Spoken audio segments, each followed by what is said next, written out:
Last to last time I have done this story. वो बचपन वाला प्यार। हाँ, बचपन। हँसता, खिलखिलाता, उधम मचाता। ऐसा ही होता है ना? मेरा भी ऐसा ही था। मैं करीब 7-8 साल का था जब पापा की पोस्टिंग मुंबई से दूर एक छोटे से कस्बे में हो गई थी। मम्मी-पापा वहाँ जाना नहीं चाहते थे, इसलिए बिल्कुल खुश नहीं थे। मैं खुश भी था और दुखी भी। दुखी था अपने यहाँ के दोस्तों के छूट जाने से और खुश था कि कुछ नया देखने को मिलेगा मुझे। कोई नई जगह जा रहा हूँ ना, तो एडवेंचर होगा। बच्चों को एडवेंचर अच्छा ही लगता है ना हमेशा, तो मुझे भी लगा। और हाँ, वाक़ई वो एक एडवेंचर था बहुत अच्छा-सा। जब हम वहाँ पहुँचे और मैंने देखा, एक बहुत बड़ा-सा घर हमारा स्वागत कर रहा था। हमारे मुंबई के 2 बीएचके फ्लैट से बहुत बड़ा, बहुत, बहुत, बहुत बड़ा। मैं तो खुशी से पागल हो गया और हमारे घर से बस थोड़ी ही दूर था उसका घर। हाँ, उसका घर। बस स्कूल जाते उसे देखा करता था, शाम को खेलते वक़्त भी उसे देखा करता था और पहली बार कैसे हुई उससे मेरी मुलाकात बताता हूँ। खेलने गया था मैं, बड़े शान से मुंबई की तरह स्पोर्ट्स शूज़ पहन के बैट बॉल उठाए और पहुँच गया था मैं ग्राउंड में खेलने के लिए। वहाँ जाके देखा तो बच्चे तो कुछ और ही खेल रहे थे। कुछ छोटे-छोटे से मार्बल्स थे उनके पास और वो उनसे कुछ अजीब-सा खेल खेल रहे थे। मेरी कुछ समझ नहीं आया तो मैंने उनसे पूछा, "ये क्या खेल रहे हो तुम?"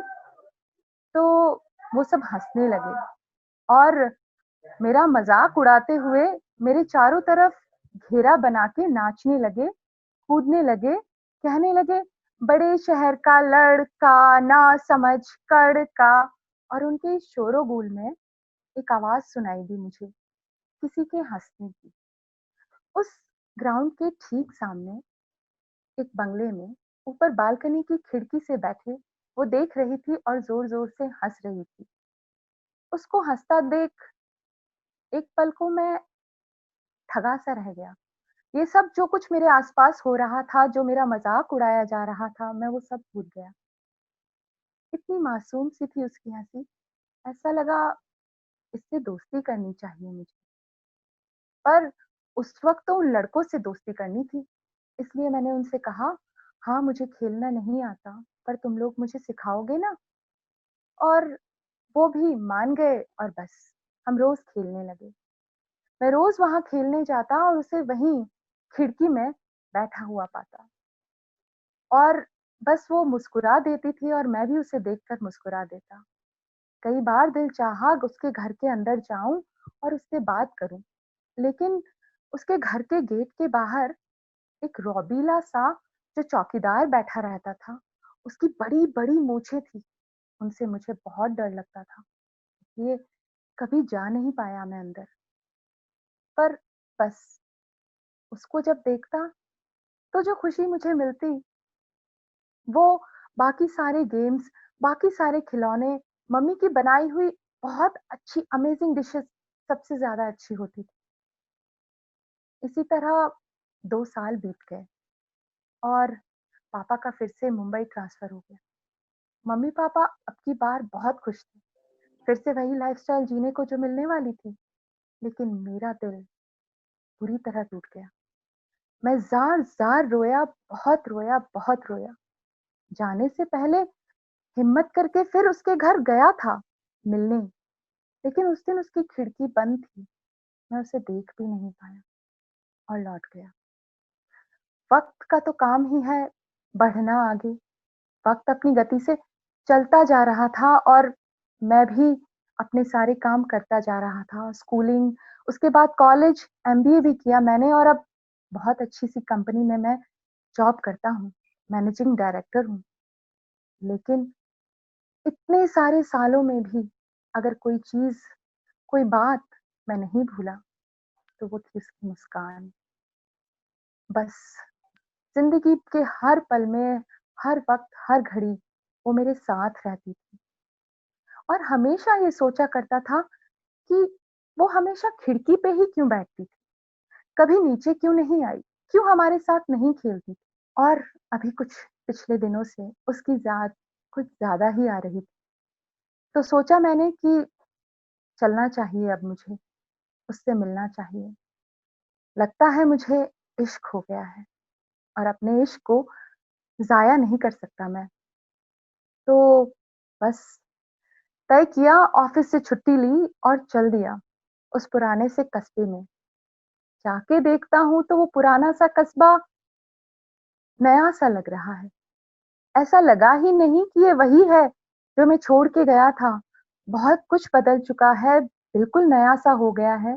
हाँ, कुछ-कुछ चीज़ें वही हैं, लेकिन दिल जिसे ढूँढना चाहता है ना, उसे ढूँढ ही लेता है। मैंने भी ढूँढ ही लिया और अब कोई डर नहीं था किसी चौकीदार का। मैं उसके दरवाज़े पे था, मैंने डोरबेल बजाई। अंदर से आवाज़ आई, दरवाज़ा खुला है, अंदर आ जाओ। मैं कुछ सोच नहीं पा रहा था। अंदर जाऊँ, ना जाऊँ, क्या करूँ? खड़ा ही रहा। अंदर से फिर आवाज़ आई, अंदर आ जाओ, दरवाज़ा खुला है। अब की बार मैं अंदर गया। अंदर जाकर देखता हूँ तो एक लड़की है, प्यारी मासूम सी, लेकिन व्हीलचेयर पर। थक सा रह गया मैं, क्योंकि उसकी आँखें, उसकी मुस्कान आज भी वही थी, इसलिए पहचान तो गया था। पर इस झटके की, इस सदमे की मुझे कोई उम्मीद नहीं थी। मैंने कभी नहीं सोचा था कि मेरे इश्क का अंजाम कुछ यूँ होने वाला है। मैं उसे दो टक देखता ही जा रहा था और मेरी आँखों से आँसू गिर रहे थे। उसने भी मेरी तरफ देखा और शायद वो भी पहचान गई, क्योंकि उसके बाद थोड़ी देर तक वो भी कुछ नहीं बोली और उसकी भी आँखों में पानी था। लेकिन बहुत ही जल्द सँभल गई और बोली, "तुम वही हो ना? वही वही लड़का जो नासमझ था?"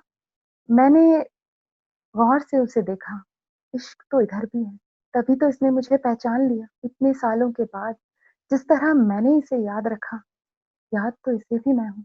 मैं अपने घुटनों पर बैठ गया और उससे बोला, "हाँ, मैं वही हूँ और आज इतने सालों के बाद तुमसे मिलने आया हूँ, क्योंकि अब तुमसे मिले बिना मुझसे रहा नहीं गया।" तो वो हँस दी और कुछ नहीं बोली।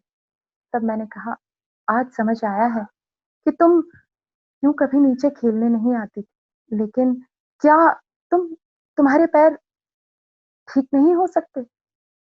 तो मेरे पैर ना जन्म से ही खराब हैं और मम्मी-पापा ने बहुत डॉक्टर्स को दिखा लिया, वो ठीक नहीं हो सकते। इसलिए मैं तुम्हें सिर्फ़ घर के अंदर या इस तरह ही मिल सकती हूँ।